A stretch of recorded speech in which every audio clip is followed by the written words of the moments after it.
de former ses militants, d'éviter les dérives bureaucratiques et de maintenir le lien vivant entre l'État et le peuple. Car lorsqu'un parti révolutionnaire cesse de former, il commence à s'administrer lui-même. Et lorsqu'il cesse d'écouter le peuple, il commence à se détacher de l'histoire. Chers congressistes, la souveraineté exige un État stratège. Cette exigence prolonge une tradition sénégalaise ancienne portée notamment par Mamadou Dia, qui avait compris très tôt qu'une souveraineté politique ne peut survivre durablement sans maîtrise de l'économie nationale. Une économie productive, une administration efficace, une lutte implacable contre la corruption et les logiques de rente, une jeunesse formée et mobilisée, placée au cœur de la transformation nationale. Une bataille culturelle pour décoloniser les imaginaires. Un parti discipliné, enraciné et formateur. Car un peuple sans organisation devient une colère dispersée. Et un parti sans film devient un appareil sans direction. Chers frères et sœurs d'Afrique et du monde, votre présence parmi nous, comme je l'ai dit à l'entame de mon propos, donne à ce congrès une portée qui dépasse les frontières du Sénégal. Car ce qui se joue aujourd'hui dans notre pays s'inscrit dans un moment historique beaucoup plus large. Le monde traverse une phase de basculement. L'ordre international hérité de la fin de la guerre froide se fragilise. Les certitudes du néolibéralisme vacillent. Les tensions géopolitiques se multiplient, tandis que les inégalités, les crises climatiques, les crises migratoires et les logiques de prédation aggravent la fragilité des peuples du Sud. Oui, nous réaffirmons notre ancrage dans ce Sud global. Dans ce contexte, l'Afrique entre à son tour dans une nouvelle séquence historique. Partout montent des aspirations à la souveraineté, à la dignité, à la maîtrise des ressources et à la reconquête des capacités nationales.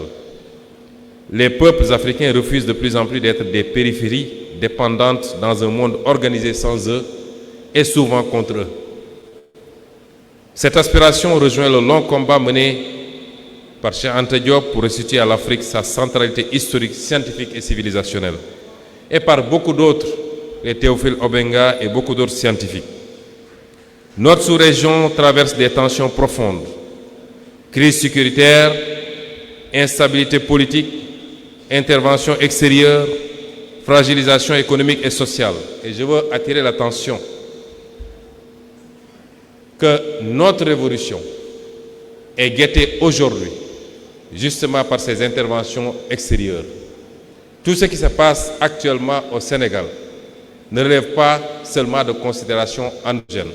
J'y reviendrai plus largement dans d'autres développements.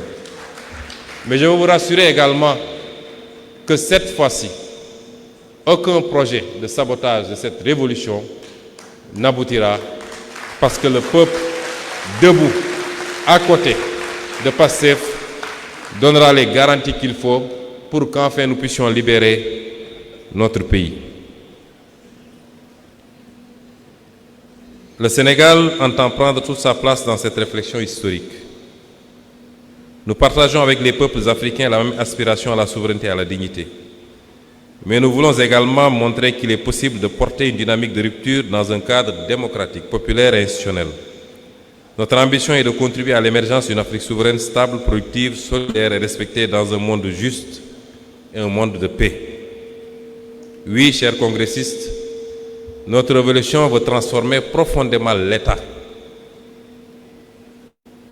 Se battre pour arriver au pouvoir est une chose, mais transformer fondamentalement l'État pour le libérer de ses configurations anciennes en est une autre. Notre révolution veut conquérir la souveraineté sans fermer le Sénégal au monde. Elle veut remettre l'économie au service du peuple, sans substituer une prédation nouvelle à l'ancienne, sans remplacer un drapeau par un autre. Elle veut réhabiliter le travail, la dignité et la justice sociale dans une société trop longtemps organisée autour de la dépendance et de la rente. En vérité, aucune révolution n'avance en ligne droite. Toutes les expériences historiques de transformation ont connu leur hésitation, leur contradiction, leur tentation de ralentissement, de ressentage ou de détournement une fois confrontés à l'exercice du pouvoir et aux tentatives inéluctables de restauration de l'ordre ancien. Il arrive parfois que certains, au sommet de l'État, soient tentés de prendre la distance avec la dynamique populaire qui les a portés au nom de la stabilité, des équilibres institutionnels ou des contraintes du moment. Et souvent, pour des raisons beaucoup plus obscures.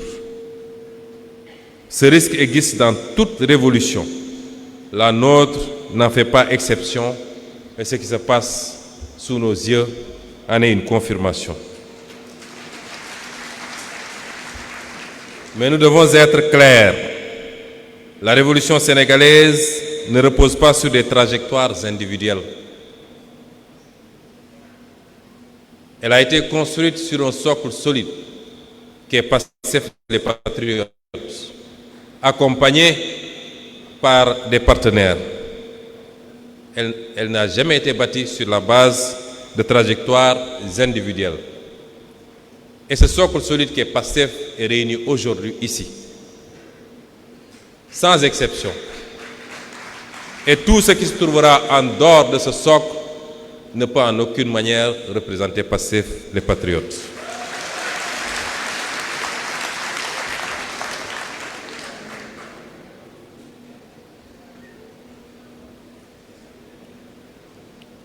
Notre révolution repose sur un peuple, un parti, une mouvance, une conscience historique collective, à travers une orientation stratégique. Et tant que Pastef les Patriotes restera debout, tant que les cadres, ces militants, ces élus, son bloc populaire, ces femmes, ces jeunes resteront fidèles à la ligne de souveraineté et de transformation, la révolution ne déraillera pas. Chers militants et militantes, chers congressistes, nous devons rester fidèles à ce qui nous a fait naître. Depuis notre arrivée aux responsabilités, nous avons commencé à traduire cette orientation dans les faits. Non pas parfaitement, et en 2 ans, même en 20 ans, on ne peut pas avoir une action politique parfaite, a fortiori en 2 ans. Non pas sans difficulté également, parce que vous savez tous l'héritage budgétaire et financier catastrophique qui a été le nôtre. Mais avec une ligne claire, de remettre l'État au service du peuple et replacer la souveraineté au cœur de l'action publique. Nous avons choisi la vérité plutôt que la dissimulation en révélant l'ampleur réelle de la situation financière héritée du passé. Nous avons engagé une politique de rationalisation de l'État et commencé à remettre la production, le travail et la souveraineté économique au centre des priorités nationales. Nous avons adopté une ligne intransigeante pour la transparence dans la gestion publique en luttant contre toutes les formes de corruption. Toutes les formes de corruption et pour la reddition des comptes, nonobstant les sabotages internes dictés par des calculs politiciens. Nous avons également entrepris la renégociation de plusieurs contrats dans tous les secteurs, et notamment les secteurs miniers, pétroliers et gaziers, afin que les ressources du Sénégal profitent davantage au peuple sénégalais. Car un peuple ne peut parler de souveraineté lorsque ses richesses financent d'abord la prospérité des autres, pendant que ses propres populations croulent sous l'endettement, la pauvreté et la précarité. Nous avons accordé nos priorités aux véritables secteurs stratégiques pour une souveraineté agricole, alimentaire, énergétique, sécuritaire et j'en passe, plutôt qu'aux investissements de prestige. Nous avons refusé les dictats exogènes et recouru à des mécanismes endogènes et citoyens de financement de nos politiques publiques pour faire face aux conséquences désastreuses des errements du passé. Nous avons refusé de sacrifier le pouvoir d'achat du peuple déjà durement éprouvé sur l'autel d'un ajustement sauvage. Nous avons commencé à réhabiliter notre mémoire nationale, à réintégrer nos dépendances et à replacer les intérêts du Sénégal au cœur des décisions publiques. Ce ne sont pas encore des aboutissements. En 2 ans, cela est impossible. Ce sont les premiers déplacements d'un État qui commence à sortir progressivement des logiques héritées de la dépendance. PASTEF les Patriotes n'a pas été créé pour gérer l'ordre ancien avec des visages nouveaux. Nous ne sommes pas lancés en politique. Nous ne sommes pas battus pour conquérir les rênes du pouvoir, pour venir gérer ce pouvoir sur la base des mécanismes de l'ordre ancien avec seulement des visages nouveaux. Durant les périodes d'opposition, je vous disais que notre but n'est pas seulement de remplacer des hommes par des hommes en laissant le système intact. Je préfère même laisser les hommes plutôt que de changer le système plutôt que les hommes, parce que si le système est bien réglé, les hommes sont obligés de suivre. PASTEF n'a pas été créé donc pour gérer l'ordre ancien avec des visages nouveaux. Mais il n'a pas été créé également pour revendiquer un socle PASTEF sans PASTEF.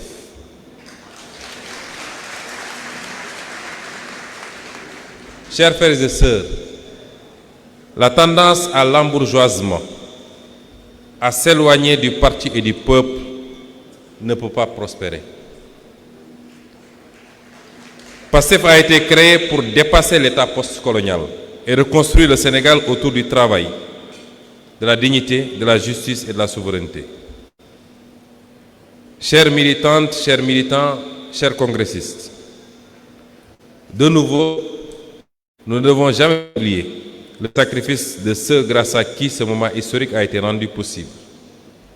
Derrière cette victoire, derrière ce congrès, cette espérance qui traverse aujourd'hui le Sénégal, rappelons-nous qu'il y a des sacrifices, des souffrances et des vies brisées.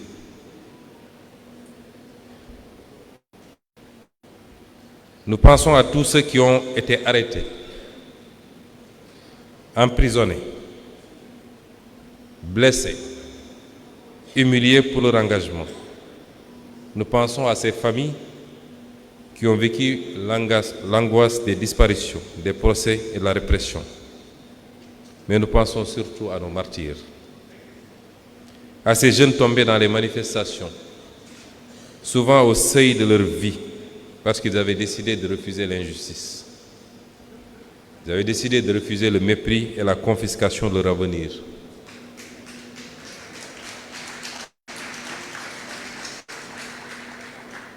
Ils ne demandaient ni les privilèges liés au pouvoir dont certains semblent vouloir jouir aujourd'hui sans retenue. Ils ne demandaient pas de faveur. Et ceux parmi eux qui sont encore avec nous ne demandent toujours ni privilèges ni faveur. Ce qu'ils demandent, c'est le respect de la profession de foi, des engagements, de la ligne et de la doctrine de PASTEF. C'est tout ce qu'ils demandent. Ceux qui sont tombés ne demandaient rien de tout cela. Ils demandaient simplement le droit de vivre libre et digne dans leur propre pays. Je veux dire ici que leur mémoire doit nous obliger. Aucune logique politique ou politicienne, aucune volonté de plaire ne doit justifier qu'on piétine aujourd'hui la mémoire de ces jeunes en leur refusant la justice.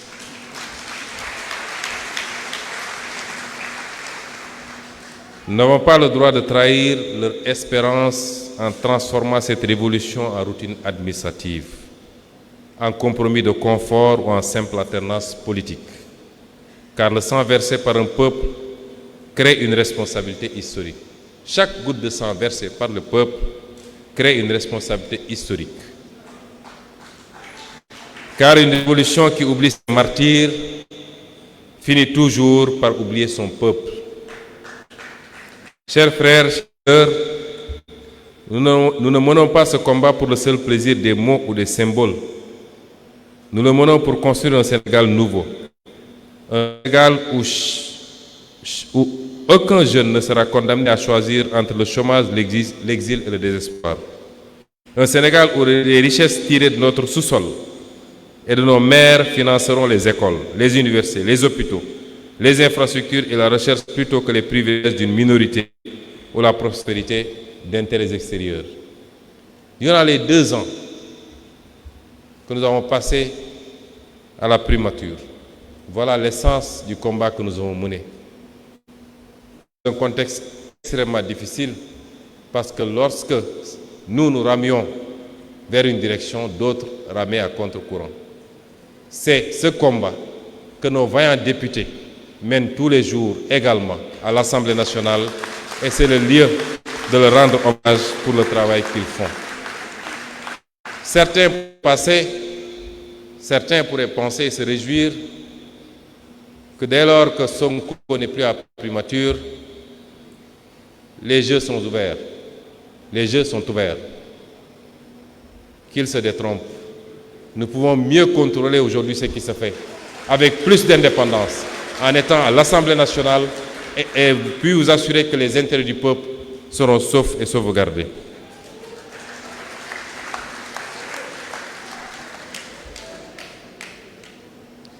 Notre ambition est de bâtir un pays où le paysan vit dignement de la terre, où les ressources halieutiques sont préservées pour nos pêcheurs et où le génie de nos artisans et entrepreneurs patriotes transforme et crée la richesse sur place.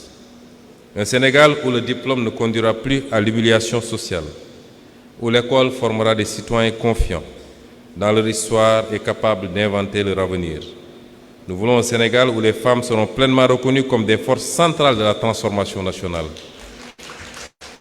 où les jeunes auront accès au savoir et à la responsabilité, à la culture, au travail. Un Sénégal où l'administration servira le citoyen avec efficacité et dignité, où la justice inspirera confiance, où la corruption cessera d'être perçue comme une fatalité.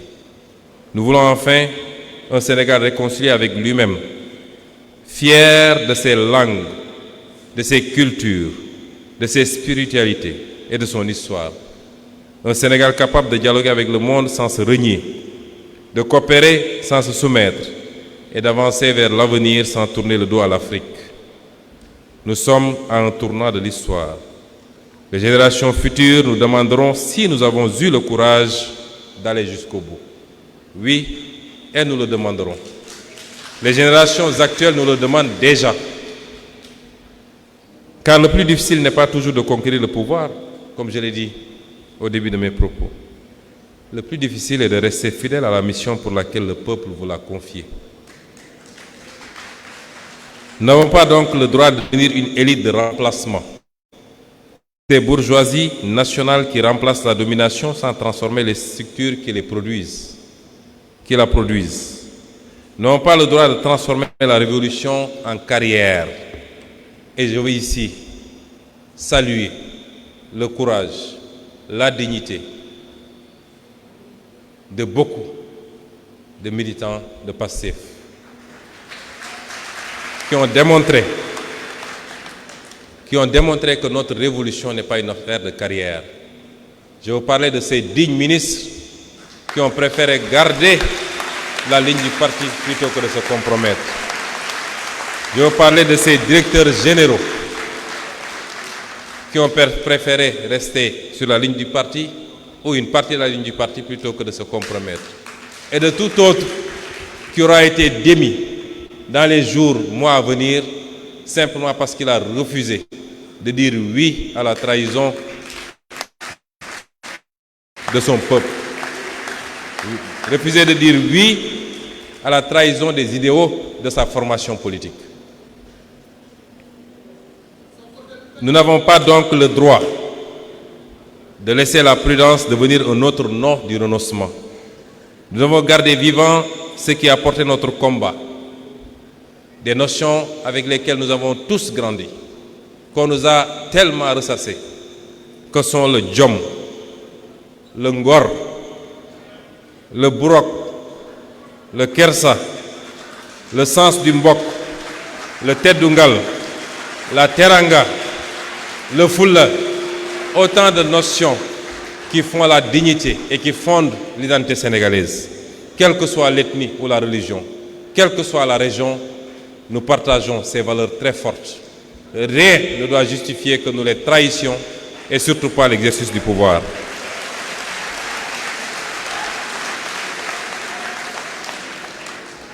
Et nos ministres, nos députés, nos DG ont prouvé l'alignement de PASTEF à cette doctrine.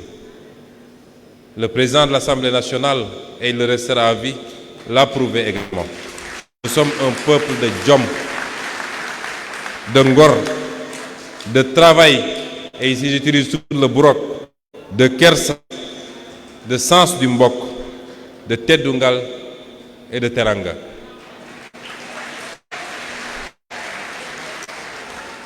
Chers frères et sœurs, le Sénégal attend de nous des résultats. L'Afrique attend de nous un exemple. Le monde attend notre contribution.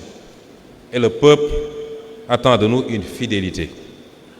Alors je vous le dis, restons debout, restons cohérents, restons dignes de ce peuple immense, respecté par le monde entier. Car une fois qu'un peuple a entrevu la possibilité de sa souveraineté, il ne l'oublie jamais.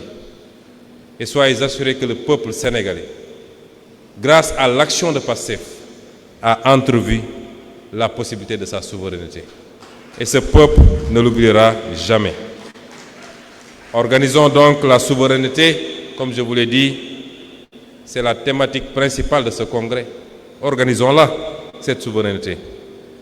Puisque les ennemis et les adversaires de cette souveraineté ne mèneront aucun effort pour tuer le projet PASTEF dans l'œuf, y compris à travers une action venant de l'intérieur. Organisons-la parce que les semaines, les mois et les années à venir ne seront pas faciles. Organisons-la parce que si le projet PASTEF qui a suscité énormément d'espoir à travers toute l'Afrique échoue, il sera très difficile de promouvoir un projet similaire ailleurs. En réalité, on se bat contre le PASTEF.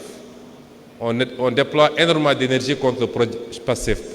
Parce qu'on voit au-delà de PASTEF. On voit l'inspiration que PASTEF peut produire à travers l'Afrique pour beaucoup d'autres partis politiques. Il y a même dans certains pays africains des mouvements qui sont faits appeler PASTEF en l'adaptant à leur contexte et à leur pays. Alors organisons cette souveraineté. Transformons l'État à travers les leviers dont nous disposons. Nous n'avons pas la totalité des leviers de l'État, mais la partie dont nous disposons doit nous servir à travailler, à transformer cet État. Servons enfin le peuple sénégalais.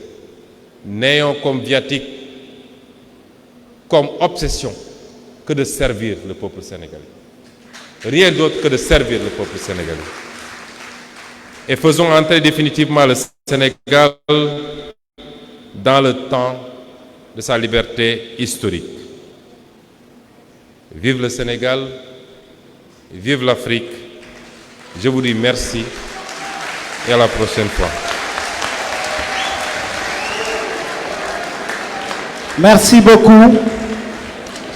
mbokk yi ñoo ngi remercier délégués yi di remercier congressistes yi invités yi ak organisateurs yi waaye mention spéciale mouvement national des enseignants patriotes nga xam ne dañ leen a xawoon a fàtte ñuy ñaan rek ñu may kilifa yi ñu génn bu ko defee ñun ñëpp ñu mën a topp seen ginnaaw jërë ngeen jëf.